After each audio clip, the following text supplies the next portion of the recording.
예, 세 분의 전문가님의 훌륭한 발표 잘 들었습니다. 그리고 이어서요, 이번 시간에는 서로 토론을 해보는 시간인데요. 세션별로 각 발표자님들께 제가 한 2가지 정도 질문을 하고 발표자님께서 이에 대해서 답변을 해주는 방법으로 진행하도록 하겠습니다. 먼저 첫 번째 세션에서 금융감독은 은행 리스크 감독 팀장이신 맹기영 팀장님께서요, 신규 리스크의 부상과 감독 대응에 대해서 말씀하셨습니다. 팀장님께서는요, 먼저 금융의 디지털화에 따른 IT 의존도 심화와 금융상품의 재판 분리 등에 따라서 제3자 의존도 증가 등으로 금융회사의 내부 통제 제약성이 확대되고 있어 운영 리스크에 대한 관리 강화를 주문하셨습니다. 이를 위해 감독당국에서는요, 2024년 1월 도입된 건전한 운영 리스크 관리 원칙 포스모가 실질적인 운영 리스크 관리 개선으로 이어질 수 있도록 이행 현황을 점검하는 등 감독 검사에 반영할 계획이라고 하셨고요. 은행이 모든 중요 리스크를 감안하여 자본 정적성을 유지할 수 있도록 필라2를 적극 활용하겠다고 말씀하셨습니다. 첫 번째 질문입니다. 우리 팀장님께서 발표하신 내용에서 보면 2024년 3월 현재 기준으로 은행권 운영 RWA 산출에 반영 중인 과거 10년간 2014년 2월 2분기부터 2024년 1분기까지죠. 누적 손실 금액은 약 6조 9천억 원으로 추산을 하였습니다. 이를 연도별로 좀 살펴보면은 2014년부터 2019년까지는요, 손실 금액이 적었습니다. 그런데 2020년부터 2024년까지는요, 사모펀드와 홍콩 H지수 ELS 불안전 판매 등 영향으로 손실 금액이 급증하였는데요. 운영 리스크 소유 자기 자본을 산출하기 위해서는요, 내부 손실 성수를 계산할 때 영업지수 요소의 경우에는 최근 3년간 평균 수익과 비용을 적용하고 있는데 반해서요, 손실 요소 LC의 경우에는 과거 10년간 운영리스 손실 금액의 15배를 일괄적으로 적용하고 있습니다. 그런데 앞에 통계에서도 보았듯이 손실 규모의 연도별 발생 금액이 과거 10년 중에서 최근 5년에 집중되어 있거나 요즘과 같이 거액 금전 사고가 많이 발생하는 사항이라면 과거 10년간 누적 손실 금액으로 손실 요소를 계산할 경우에는 최근의 상황이 제대로 반영되지 못한다라는 지적이 있거든요. 먼저 이에 대해서 좀 한 말씀을 좀 팀장님께서 해주셨으면 좋겠습니다. 신용 주기를 반영하기 위해서 경기 침체기를 포함한 장기간의 데이터를 사용을 하고 있는데요. 근데 다만 이제 운영 리스크의 경우에는 어떠한 주기라든지 트렌드가 명확하게 있다고 보기는 좀 어려울 것 같습니다. 일반적으로는 어떤 주기나 트렌드가 있는 데이터의 경우에는 최근 데이터를 사용을 하는 게 현재 은행의 어떤 리스크 현황을 잘 표현해 줄 수가 있겠지만, 운영 리스크와 같이 어떤 주기라든지 트렌드가 없는 데이터의 경우에는 손실 데이터를 반영하는 기간이라는 게 어떻게 보면 조금 자의적일 수밖에 없다고 생각이 되고요. 다만 그런데 이제 저희가 장기 데이터를 쓰도록 요구하는 것에 좀 장점이라고 하면은 최근 데이터 위주로 이제 단기간의 데이터를 사용해서 손실 승수를 산출하게 되면은 새로 들어온 데이터의 영향이 커지기 때문에 산출되는 BIS 비율의 좀 변동성이 커집니다. 다만 이제 장기 데이터를 사용하게 되면은 새로운 데이터의 영향력이 상대적으로 적어져서 산출되는 BIS 비율의 변동성이 좀 줄어드는 효과가 있다라고 그런 장점이 있다고 생각이 되는데요. 이 부분 10년간의 데이터라는 거는 향후에 만약에 어떤 경기 주기나 신용 사이클과 운영 리스크 간의 어떤 연관성, 상관성이 어떤 국제적으로 좀 정립된 방법론에 따라서 어느 정도의 연관성이 입증이 될 경우에는 정확하게 그런 주기에 따라서 어느 정도의 주기가 운영 리스크 손실을 장기 데이터를 산출하기 위한 가장 적합한 주기인가를 논의를 해볼 수는 있겠지만, 현재로서는 어떤 그런 관계가 정립되지 않았기 때문에 어떤 임의적으로 산출될 수밖에 없다라고 말씀드리겠습니다. 예. 또 그런 어려운 점이 좀 있군요. 두 번째 질문입니다. 24년 올해죠. 7월 3일에 개정금융회사 지배구조법이 시행되어 가지고요. 책무구조도와 내부 통제 관리 의무가 도입이 되었습니다. 근데 팀장님께서 발표하신 자료집에 보면은요, 건전한 운영 리스크 관리 원칙의 주요 내용이 나오는데요. 거기에 이 책무구조도나 내부 통제 관리 의무에 대한 내용이 포함되어 있지 않은데 혹시 뭐 그 내용이 앞으로 좀 반영될 계획이 있으신가요? 그 건전한 운영 리스크 관리 원칙이라는 거는 이제 국제기구인 이제 바젤 은행감독위원회에서 발표한 가이드라인이고 어떻게 보면은 모든 국가나 경제권에서 적용이 될 수 있는 어떤 보편적인 원칙이라고 봐야 될 것 같습니다. 거기에 비해서 이제 그 올해부터 이제 적용이 되는 그 책무 구조도라는 거는 이제 우리나라 이제 특성에 맞는 우리나라의 어떤 금융 환경이나 규제 환경에 맞는 이제 어떤 이제 독자적인 어떤 감독 수단이라고 봐야 되는데요. 그 어떤 그런 그 일반적인 원칙과 개별적인 어떤 감독 수단 간의 어떤 관계를 봤을 때 그 일단은 제 생각에는 우리 PSMOR에서 요구하는 많은 내용들이 충실하게 우리 책무 구조도에 아마 반영이 돼야 될 것 같습니다. 그래서 이미 이제 PSMOR에서는 그 내부 통제 체계의 어떤 구축과 관련한 그 이사회의 어떤 최종 책임을 명시를 하고 있고요. 그다음에 그 구체적인 이제 통제 정책이라든지 절차를 마련하기 위한 경영진의 책임을 이야기를 하고 있습니다. 또한 그 운영 리스크 내부 협의체와 관련해서 CRO의 역할이라든지 책임도 명확하게 하고 있기 때문에 이런 내용들이 책무 구조도에는 충실하게 일단 반영이 돼야 될 것 같고요. 그리고 뭐 아까 말씀드렸다시피 이러한 이제 국제 기구에서 마련한 가이드라인을 우리 이제 국내에 도입을 하면서 현재는 은행업 감독 업무 시행세칙 별표 3-11에 저희가 그 건전한 운영 리스크 관리 원칙을 원문을 그대로 번역을 해서 도입한 수준인데요.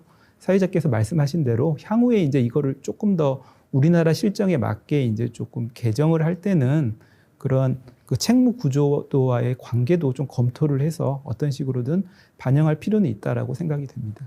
예, 좋은 말씀 감사합니다. 자, 그러면 두 번째 세션에서 이성범 알토 파트너스 대표이사님께서요, 금융권역별 리스크 요인과 대응 관리 방안에 대해서 말씀하셨습니다. 대표님께서는요, 기술, 생물학적, 사회, 그리고 경제와 분쟁과 관련한 글로벌 리스크 요인에 대해서 말씀해 주셨고요. 또한 국내 리스크 요인과 관련하여 부동산 PF 시장 관련 신용 리스크와 금융권 연체율 증가 등을 우려하시면서 글로벌 사례를 참고하여 장기적 관점에서 대응할 필요가 있다고 지적하셨습니다. 두 가지 정도 또 역시 질문을 드리겠는데요. 대표님께서는 앞에서 4가지 글로벌 리스크 요인에 대해서 말씀하셨는데 이 4가지 중에서 우리나라 금융회사가 가장 취약한 분야를 꼭 한 가지만 뽑는다면 어느 리스크가 되겠습니까? 답변 좀 드리면 이쪽에 계셨네요. 기술적인 요소 중에 AI 기술 부작용이란 주제와 그다음에 무역 분쟁 두 가지가 크게 문제가 될 거라고 생각합니다. 단지 무역 분쟁과 관련된 부분은 중국이랑 대만이 전쟁을 하는 케이스를 본다고 하면 약간 특이한 케이스라고 보고 이거가 보편적이지 않은 리스크라고 보면 보편적으로 받아들일 수밖에 없는 리스크 중에 AI 기술 부작용 부분이 있을 텐데요. AI 기술 부작용은 아까 발표 때도 말씀드렸지만 국내 금융권에서 아직 그 활발하게 도입되지 않은 분야입니다. 그 클라우드 환경을 도입 안 했기 때문에 해당 부분이 적극적으로 도입이 안 됐고요. 관련된 시스템, 솔루션, 또 관련된 기반 기술, 네트워크라든가 이런 것들이 전반적으로 우리가 금융권에서는 새롭게 생각해야 될 분야라고 보고 있는데 특히나 중요하게 생각하는 것 중에 하나가 비금융권에서는 이미 다 도입을 했다는 거죠. 도입을 했고 과거에 우리가 두 가지 기술 요소를 제일 많이 썼다고 보는데 한 가지는 오라클 데이터베이스와 그다음 개발 언어로는 최근에는 자바스크립트, 자바 정도를 썼는데 이런 기술을 지금 금융권 계속 쓰고 있고요. 근데 비금융권인 경우에는 오라클 DB라든가 자바를 거의 쓰지 않습니다. 이게 연령별로 약간 차이가 그래서 생기는데 비금융국 제조나 유통이나 이쪽을 보면 40대 이하 사람과 40대 이상 사람들이 쓰는 언어가 달라요. 그래서 기본적으로 사용하던 오라클의 DB라든가 아니면 자바스크립트를 사용할 수 있는 40대 이상의 사람들이 최근의 기술을 배우기 위해서 굉장히 노력들을 많이 하시고요. 대신에 40대 이하 되신 분들은 오라클 DB를 경험을 안 하셨어요, 거의. 그 자바스크립트도 경험 안 하셨고. 그래서 지금 그렇게 해서 계속 하면서 경험이 축적되고 한 게 꽤 오랜 시간이 지났거든요. 근데 국내 금융권은 그런 거에 없습니다, 아직. 다 오라클 베이스에 자바스크립트를 개발하는 대부분이, 뭐 다 그렇다고 그러지 않지만, 그러다 보니까 클라우드 환경이 도입되고 AI가 도입되면 이걸 어떻게까지 받아들일 수 있을지에 대한 부분이 제일 염려스러운 부분이라고 생각을 하고 있고요. 그게 제일 문제라고, 지금은 그게 제일 문제라고 생각이 됩니다. 예, 그렇습니다. 좋은 말씀 고맙습니다. 두 번째 질문인데요. 그 국내 리스크 요인과 관련해서 중소기업과 소상공인의 연체율 증가를 우려하셨는데요. 대응 방향으로 충당금 적립과 자산 건전성 강화, 연체 채권 정리를 말씀해 주셨습니다. 이 경우에 우리나라 경제에서 가장 취약한 분야가 지금 현재 중소기업과 소상공인의 어려움이 가중되고 있는 건데요. 우리 대표님께서 말씀하신 대응 방안으로 하면 중소기업과 소상공인들의 연체율이 이게 정리를 막 하다 보면 또 이렇게 상환을 못해서 또 결과적으로 연체율이 어려워지고 이렇게 할 수가 있는데 이게 대해서는 또 어떻게 생각을 하시는지요?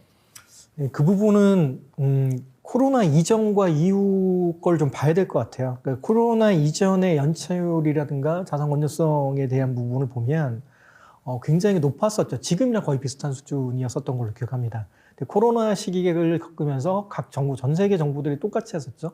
이용성 공개를 많이 풀었었고 사회적 거리 두기를 위해서 그 영업을 못하는 것들을 다 커버를 해줬다는 거죠. 연체를 인정해줬고 어떻게든지 뭐 조금의 이자라도 내면 부도로 이뤄지지 않게 했었는데 그게 한 3년, 4년 동안 이어지다 보니까 쌓여있는 것들이 너무 많은 거라고 저는 생각을 합니다.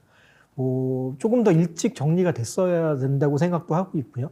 작년이라든가 재작년은 약간 빨랐던 것 같고 작년 정도에는 정리를 일정 부분 해서 연체나 부도가 발생을 하는 거를 뭐 지금 그 좋은 제도 많이 만들고 계시는데 그 개인회생이라든가 아니면 중소기업도 마찬가지로 그렇게 회생할 수 있는 방안들을 마련해서 정리를 지금이라도 빨리 하는 게 오히려 도움이 되지 않을까 그렇게 생각합니다. 예, 그렇네요. 정리는 하되 좀 이렇게 그 엑스트 할 수 있는 공간들을 좀 열어줘야 된다. 그런 말씀이시네요. 예. 자, 세 번째 세션에서는요, 나병의 신한금융지주 리스크 관리팀 부장님께서요, 금융그룹 리스크 관리 방향성 제안으로 말씀하셨습니다. 나병희 부장님께서는요, 내수 부진에 따른 고부채 부담이 지속되고 있고 금리 인하 변곡점을 마주하며 불확실성이 크게 확대되고 있으므로 금융그룹에 영향을 미칠 수 있는 재무적 리스크와 비재무적 리스크를 선별하여 선제적으로 관리함으로써 경영적 강화와 분행 성장 지원 및 미래 성장 동력 제고를 지원해야 한다고 말씀하셨습니다. 역시 두 가지 질문을 좀 드리도록 하겠습니다. 첫 번째 질문은요. 10대 주요 글로벌 요인을 향후 2년과 향후 10년으로 구분하셔서 비교할 경우에 앞으로 환경 관련 그 리스크의 중요성이 크게 부각되는 걸로 보이지는데요. 이에 대한 금융그룹의 대응 방안은 어떻게 하면 좋겠습니까? 예. 앞서 발표 자료에서 말씀드렸듯이 세계경제포럼 보고서에 보시면 향후 10년 내 주요 리스크 10대 리스크 중에 반 이상이 이제 환경 관련 리스크고요. 아시다시피 아까 말씀 주신 대로 기상 이변이나 생물 다양성 손실, 뭐 천연자원 고갈 등 이슈입니다. 전 세계적으로 이렇게 환경 리스크가 굉장히 부각되고 있는데요. 사실 금융기관은 그동안 환경 리스크에서 무지했습니다. 사실 직접적인 자기 경험이 없고 피해를 본 적이 없기 때문에 환경 리스크는 다른 영역을 생각했는데 저희 한번 고민해 보시면 생각해 보시면 한 2년 전에 태풍 흰남노라고 한번 들어보셨을 겁니다. 그때 저희 굴지에 저희 철강업체, 국내 굴지 철강업체가 몇 조 원의 심수 침해가 발생됐거든요. 보통 물리적 리스크의 대표적으로 계신데 그때 이후로 좀 많이 인식이 변화했고 저희 올해 폭염이나 여러 가지 때문에 뭐 조업을 못하는 중단이 되는 경우도 있고 점점 개량화되고 있는 상황이고요. 그래서 이제 기후 리스크가 그동안은 조금 이제 간과됐던 부분이 최근에 이제 기후 변화를 느끼면서 금융기관들이 좀 더 확대하고 있고요. 중요성에 대해서요. 저희 그룹 일단 말씀드리면 그룹 같은 경우도 아까 잠깐 장포에서 말씀드렸듯이 저희 기후 리스크 관련해서 한 17년부터 좀 체계적으로 관리를 했고요. 그래서 한 3가지 정도 지금 추진하고 있는 사항 말씀드리면 먼저 일단 그 넷제로 관련해서 뭐 저희도 마찬가지, 정부도 마찬가지, 전 세계 기업들이 넷제로 활동을 하고 있고요. 저희도 그거에 맞춰서 2050년까지 넷제로 이제 발표를 했습니다. 핵심은 이제 금융 배출량, 저희가 거래하고 있는 기업들의 금융 배출량을 어떻게 하면 감축시킬지, 저희가 어떻게 관리할지 포트폴리오, 그걸 하기 위해서 이제 금융 배출량 시스템을 이제 산출 시스템을 자체적으로 만들어야 됩니다. 그 저희가 이제 20년 정도에 저희 자체적으로 개발을 했고요. 그래서 지금 그걸 가지고 섹터별로 매월 그룹사별로 모니터링하고 있습니다. 단순히 이제 모니터링에서 끝나는 게 아니라 실질적으로 금융 배출량 감축을 위해서 저희 그룹에서는 그룹사의 KPI에 금융 배출량 감축이 들어가 있습니다. 그래서 실질적으로 포트폴리오 유도를 지속적으로 좀 요구하는 상황이고요. 첫 번째로 이제 말씀드린 금융 배출량 부분이고요. 두 번째로는 저희가 그동안 아까 비재무 리스크도 말씀드렸듯이 이제 기후 리스크가 굉장히 막연하고 개량하기 힘든 부분이 있습니다. 근데 다만 아까 말씀드렸듯이 정말 재무적 리스크로 전이될 가능성이 있기 때문에 이런 기업체의 리스크 파급 경로나 포트폴리오 영향을 분석이 필요한 상황이고요. 그래서 저희는 이제 23년에 ECB에서 이제 기후 시나리오 분석 방법론을 사실 공표를 했고요. 그 방법론을 가지고 저희 국내 실정에 맞게 좀 재정의해서 그 기후 시나리오 분석 방법론을 자체 개발해서 지금 활용 중에 있고요. 그걸 통해서 저희가 이제 기업체별로 저희 거래하는 큰 기업체의 기후 시나리오에 따라서 어떻게 재무제표가 변동하는지, 그에 따라서 어떻게 신용등급이 변화하는지 이걸 모니터링하고 있고요. 전반적인 저희 기후 변화에 따라서 자본 비율이나 이런 영향도까지 지금 분석해서 활용 중에 있습니다. 예, 그렇군요. 또 KPI까지 반영을 하신다 그러니까 아마 잘 될 것 같습니다. 두 번째 질문인데요. 그 비재무적 리스크는 좀 개량하기 힘들다라는 말씀들이 많지 않습니까? 근데 신양금융그룹은 시나리오 분석 기반의 선제적 리스크 관리를 위해서 스트레스 테스트 기반 영향도 평가 등을 실시하고 있다는데요. 이 경우 그 비재무적 리스크가 반영이 되는지 하고요. 만일 그 비재무적 리스크를 반영한다면 실제로 개량화가 가능한지 그게 좀 되게 궁금합니다. 말씀드린 대로 비재무 리스크가 이제 여러 영역도 있는데 전략도 있고 평판도 있고 뭐 기후 리스크 관련 등이 있는데 사실 비재무 리스크 전반에 대해서 이제 개량하고 측정하는 건 사실 어려운 상황입니다. 다만 리스크 저희 쪽의 관리의 목적은 다양한 리스크를 인식하는 부분이 있고 인식해서 측정하여 관리하는 게 이제 리스크의 기본 프레임인데요. 인식은 이제 비재무 리스크의 인식은 많이 올라갔는데 측정에 대해서 굉장히 고민이 많습니다. 그래서 방금 말씀드린 기후 리스크 관련해서는 저희 기후 시나리오 분석 방법론을 개발해서 조금 더 개량하는 걸 고도하고 진행 중이고요. 특히 이제 저희가 최근에 이슈되는 영역들이 이제 전략 리스크랑 평판 리스크 정도 고민하고 있는데요. 그 전략 리스크 같은 경우는 뭐 정의대로 기업의 불리한 의사결정이나 부적절한 결정에 따라서 발생한 리스크 굉장히 이제 광범위한 리스크인데요. 이걸 어떻게 하면 개량화시킬 수 있는지 저희가 작년에 사실 저희 내부적으로 프로젝트를 좀 진행했고요. 국내 사례나 해외 사례까지 벤치마킹을 해서 일단 전략 리스크라는 개념 자체가 뭔가 저희가 부적절한 결정을 했기 때문에 저희가 목표했던 ROE로 사실 대용했습니다. 목표했던 ROE가 벗어나는 변동성을 가지고 좀 측정하는 방법론을 지금 현재 마련해 놨고요.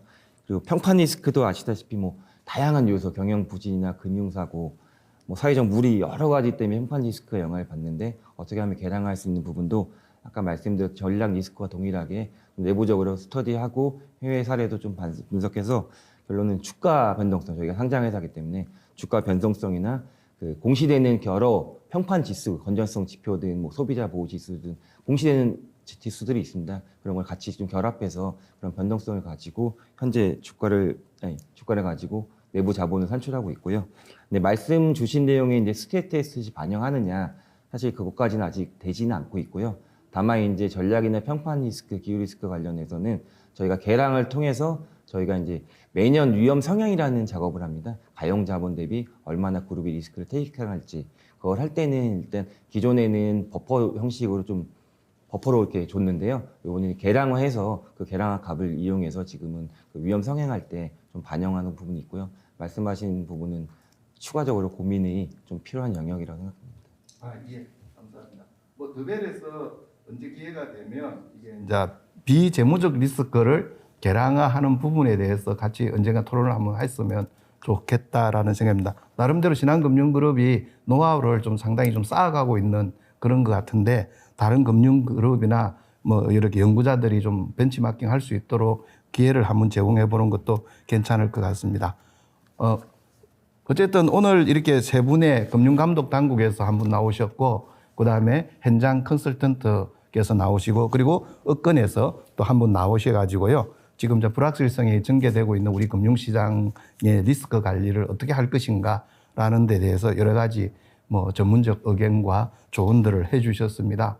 오늘 이 그 더벨의 리스크 매니지먼트 포럼 2024가 우리나라 금융시장의 불확실성을 좀 제어하고 또 금융시장이 지속적인 발전과 장기적 성장에 뭐 기여할 수 있는 기회가 되기를 바랍니다. 오늘 이렇게 전문가님 세 분들 나오셨는데요. 하여튼 감사드립니다. 오늘 이렇게 마쳐도 되겠습니까? 마쳐도 되겠습니까? 예. 그러면 오늘 이 포럼을 이것으로 종료하도록 하겠습니다. 예. 감사합니다.